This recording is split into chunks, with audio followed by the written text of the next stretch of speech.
నోటి క్యాన్సర్స్ అంటే మన పెదవుల మీద రావచ్చు, దవడలో రావచ్చు, లేకుంటే నాలుక మీద కానీ, లేకుంటే నాలుక క్రింద భాగంలో కానీ, ఏ భాగంలో ఉన్నప్పుడు వీటన్నింటినీ కూడా నోటి క్యాన్సర్స్ అని అంటాం. నోటి క్యాన్సర్కి కారణాలు ఏంటి అని చూస్తే ముఖ్యంగా పొగాకు సేవించడం, అంటే పొగ నవ్వటం కావచ్చు, లేకుంటే పొగ త్రాగటం కావచ్చు, చాలా ప్రాముఖ్యమైన కారణము. రెండవదిగా హ్యూమన్ ప్యాపిలోమా వైరస్ ఇన్ఫెక్షన్, మూడవదిగా మద్యపానం అది సేవించటము, నాలుగవదిగా షార్ప్ టీత్ కావచ్చు, లేకుంటే షార్ప్ ఇంజురీ, అంటే ఇంజురీ పదాక అయినట్టయితే కూడా దానివల్ల కూడా ఇరిటేషన్ వల్ల ఈ యొక్క సెల్స్ ప్రాలిఫరేట్ అయ్యి క్యాన్సర్గా మారే అవకాశాలు ఉంటాయి.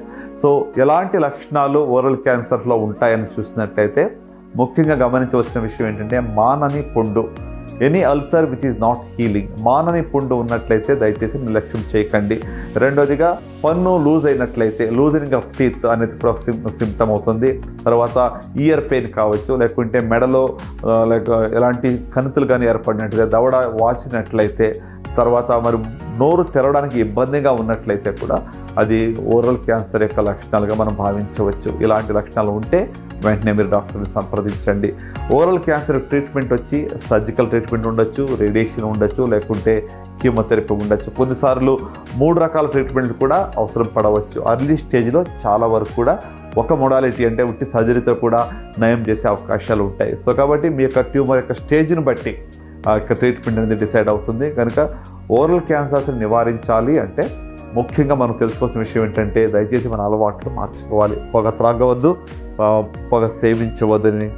ఓరల్ క్యాన్సర్స్తో ప్రత్యేకంగా మరి మన యొక్క పెదవులో కావచ్చు, దవడలో కావచ్చు, లేకుంటే నాలుక మీద కావచ్చు, లేకుంటే చిగురులో కావచ్చు రావచ్చు. సో దీనిని సిస్టమేటిక్గా పరీక్ష చేసి ఎవరిలో అయితే రిస్క్ ఫ్యాక్టర్స్ ఉంటాయో, అంటే పొగాకు ఎవరైతే ఎక్కువ సేవిస్తున్నారో వాళ్ళలో ఈ యొక్క ఓరల్ క్యాన్సర్ గురించి కొన్ని పరీక్షలు చేస్తాం. ముఖ్యంగా క్లినికల్ ఎగ్జామినేషన్ అంటే డాక్టర్ల చేత, వైద్యుల చేత పరీక్ష చేయడం, ఒక టార్చ్ లైట్ ద్వారా ఎంటైర్ మీకు ఓరల్ క్యావిటీ అంతా కూడా పరీక్ష చేయడం జరుగుతుంది. రెండోదిగా ఎండోస్కోపీ చేయవచ్చు. దాని ద్వారా కూడా నోటి లోపల భాగంలో ఈ క్యాన్సర్ పుండు ఉన్నదా లేదా అని తెలుసుకోవడం వీలవుతుంది. అలాగనే మరి ఎగ్జామినేషన్ అనస్థేషియా అంటే మత్తులో పరీక్ష చేయడం, మత్తు ఇచ్చి మీకు నోటి యొక్క లోపల భాగంలో ఎక్కడైనా కూడా పుండు ఉందా అని సిస్టమేటిక్గా ఎగ్జామినేషన్ చేయవచ్చు. నాలుగోదిగా బయాప్సీ చేయడం, అంటే ఒక చిన్న ముక్కను టెస్ట్గా తీసి పంపిస్తాం ల్యాబ్కి. దాని ద్వారా క్యాన్సర్ ఉందా లేదా అనేది ఖచ్చితంగా నిర్ణయించడం జరుగుతూ ఉంది. అలాగనే హెచ్పివి టెస్టింగ్ కావచ్చు, లేకుంటే కొన్ని నోటి క్యాన్సర్స్కి సిటీ స్కాన్ తర్వాత ఎంఆర్ఐ కూడా తీయడం జరుగుతుంది. ప్రత్యేకంగా నాలుక క్యాన్సర్స్కి సంబంధించి ఎంఆర్ఐ స్కాన్ కూడా చాలా ఉపయోగపడుతుంది. నాలుకలో మరి ఎంత భాగంలోకి వెళ్ళింది, తర్వాత చుట్టుపక్కల ఉన్నటువంటి యొక్క టిష్యూస్ ఎంతవరకు పాకింది అనే విషయం కూడా ఎంఆర్ఐ ద్వారా బాగా తెలుస్తుంది. ఓరల్ క్యాన్సర్ని మనం సొంతంగా ఎలాగూ పరీక్ష చేసుకుని దాని గురించి జాగ్రత్తగా ఉండవచ్చు అని ఒక నిమిషంలో మీకు చెప్తాను. మీ దగ్గర మరి ఒక మంచి టార్చ్ లైట్ దగ్గర పెట్టుకోనండి. నెలకు ఒకసారి స్వీయ పరీక్ష చేసుకుంటే సరిపోతుంది. మీరు మిర్రర్ ముందు నిలబడినట్లయితే మీ యొక్క నోరుని తెరిచి ఒక టార్చ్ లైట్ వేసుకుని మీ యొక్క లిప్స్ని అంటే పెదాలని బయట భాగాన్ని ఫస్ట్ చూసుకోండి.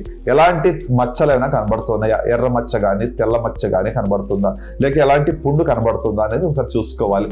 సో లిప్స్ పెదవు యొక్క బయట ప్రదేశాన్ని, అలాగనే పెదవు యొక్క లోపల భాగాన్ని అంటే inner surface of the lips అనమాట, అది చూసుకోవాలి. అలాగనే మరి నోటి యొక్క లోపలి భాగం అంటే చీక్ అంటాం, ఈ యొక్క చీక్ యొక్క లోపల భాగాన్ని 2 వైపులా కూడా చూసుకోవాలి, దవడని చూసుకోవాలి. అలాగనే మరి నాలుక బయటికి పెట్టి అంటే టంగ్ని బయటికి పెట్టి ఆ నాలుక యొక్క పై భాగము, పక్కని భాగము, తర్వాత క్రింద భాగంలో ఎలాంటి మార్పులు ఉన్నాయా అని మీరు ఒక టార్చ్ లైట్ వేసి అద్దం ముందు నిలబడి చూసుకుంటే సరిపోతుంది. అదైన తర్వాత నాలుక లోపల పెట్టుకున్న తర్వాత దవడ యొక్క పై భాగంలో అంటే ప్యాలెట్ అంటాం, హార్డ్ ప్యాలెట్, సాఫ్ట్ ప్యాలెట్, దాని మీద కూడా టార్చ్ లైట్ వేసుకుని మీరు ఏదైనా మార్పులు ఉన్నాయని చూసుకోవచ్చు. సో ఇది చాలా సింపుల్ పరీక్ష, భయపడక్కర్లేదు, ఆందోళన చెందవలసిన అవసరం లేదు. కానీ ఇలాంటి మార్పులు ఉన్నట్లయితే వెంటనే మీరు మీ డాక్టర్ని సంప్రదించండి.